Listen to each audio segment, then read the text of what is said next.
twongeye kubasuhuza abakunzi bacu mudukunda kandi muhora mudukurikiye. Iyi ni Chorale Christus Renyati yabateguriye isomo ryitwa Twige Muzika kandi ihora iribagezaho. Njyewe ndi Bahati Welaris.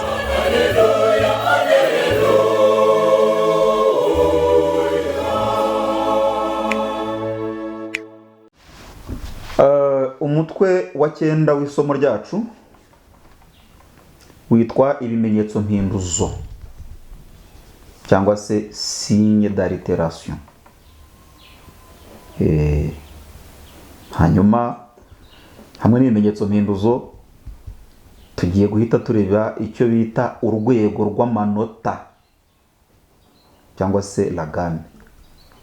Hariho n'abarwita ingenajwi kuko ari iryo shingiro ryo kumenya amajwi y'amanota ari muri urwo rwego nyirizina. Ibimenyetso mpinduzo ni iki rero? Les signes d'altération ni iki?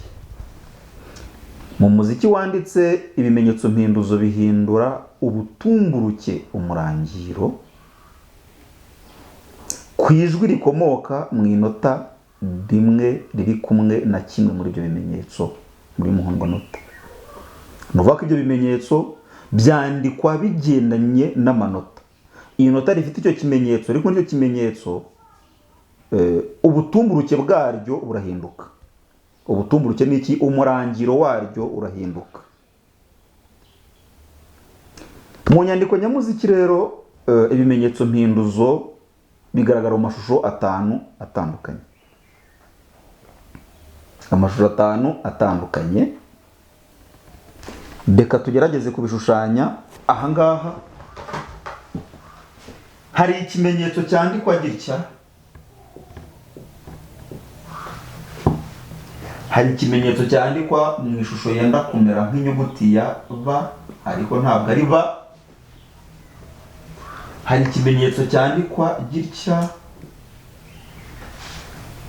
Hari ikimenyetso cyandikwa gitya inshuro ebyiri, cyangwa se hano kikanandikwa ku bundi buryo butari buriya, akamenyetso kameze nk'ako gukuba ariko gafite utundi tuntu hano. Hanyuma ikimenyetso cya 5 ni kigizwe n'inyuguti zenda kugira ishusho ya B cyangwa ya ba, ariko zikaba ari ebyiri ziri kumwe. Iki kimenyetso kiri hano cyitwa ingejuru cyangwa se dièse. Ingejuru cyangwa dièse. Iki cyitwa inyikisho bemol. Iki cyitwa ingaruzo bekar. Hanyuma iki cyitwa ingejuru kabiri. Uko ari tubiri, dushobora gukoresha iki kimenyetso cyonyine, iki ngiki gusa, cyangwa tugakoresha iki ngiki uko ibimenyetso bivuga kimwe, kikaba cyitwa double dièse. Hanyuma iki kikaba cyitwa inyikisho kabiri cyangwa se double bemol. Tugiye kubiganiraho rero ku buryo bwagutse. Ingejuru cyangwa dièse ni ikimenyetso cyongera 1/2 cy'ingere ku inota biri kumwe. 1/2 cy'ingere twakise akagere. Iyo inota rifite icyo kimenyetso muri muhondwanota rizamukaho akagere. Urugero, niba tugiye kuvuga wenda ngo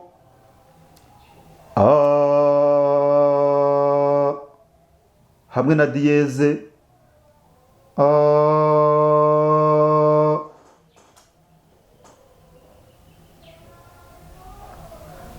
ahangaha tugeze birasaba umuntu ufite ubushobozi buhagije mu byo twavuze byose kuva ku ntangiriro kugera ku mutwe ubanziriza uyu nguyu.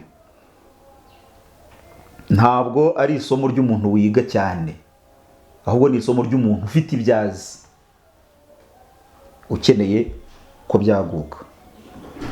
Hanyuma inyikisho bemol iyo iri kumwe n'inota muri muhundwanota, iryo nota rimanukaho akagere. Hanyuma ikimenyetso cya bekari akamaro kacyo ni ugutesha agaciro ibyari byakozwe na diyeze cyangwa se na bemol. Muribuka turimo dushushanya tureba uko amanota akurikirana ku ntanganzungu, ku mirya y'intanganzungu. Hari ikintu twakoze tugiye guhita dufataho urugero rwihuse kugira ngo kidufashe gusobanukirwa. Intanganzungu ifite imirya y'umweru n'icyiciro cy'imirya y'umukara.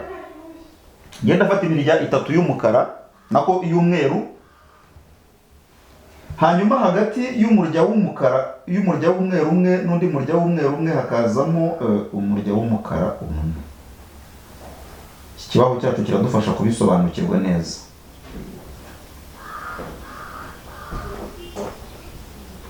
Nafashe tushe y'umweru n'indi y'umweru, hanyuma mfata tushe z'umukara zigomba kuba zirimo ugereranyije nuko amatushe yacu akurikirana ku ntanganzungu cyangwa se synthétiseur. Noneho reba icyo tugiye gukora. Kano kantu turamutse tukise bekari,